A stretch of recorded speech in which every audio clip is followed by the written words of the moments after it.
বর্তমান বিএনপি সরকারের গত ৬ মাসের কর্মকাণ্ড নিয়ে তীব্র সমালোচনা করেছেন নাগরিক ঐক্যের সভাপতি মাহমুদুর রহমান মান্না।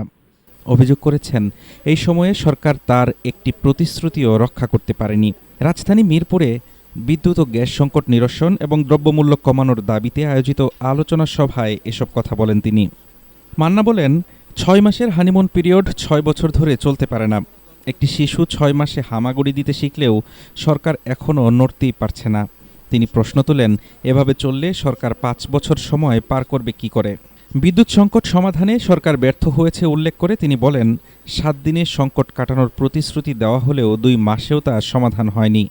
তিনি অভিযোগ করেন, গণঅভ্যুত্থানে এত ত্যাগের পরও দেশে প্রকৃত গণতন্ত্র আসেনি এবং অধিকাংশ টিভি চ্যানেল বিএনপির দখলে চলে গেছে।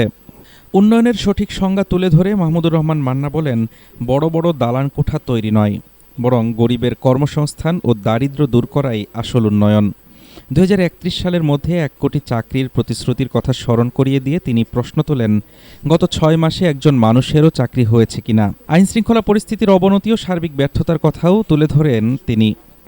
হুঁশিয়ারি দেন, বিদ্যুৎ, জ্বালানি ও সামাজিক নিরাপত্তায় ফেল করা সরকারের নম্বর কাটতে কাটতে একসময় শূন্যে গিয়ে ঠেকবে। বিদ্যুৎ সমস্যার সমাধানে প্রতিটি বাসাবাড়িতে সরকারি খরচে সোলার প্যানেল স্থাপনের প্রস্তাব দেন তিনি।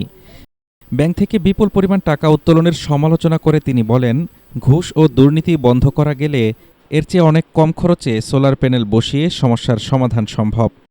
হাফিজুর রহমান তুষার, ঢাকা টুডে।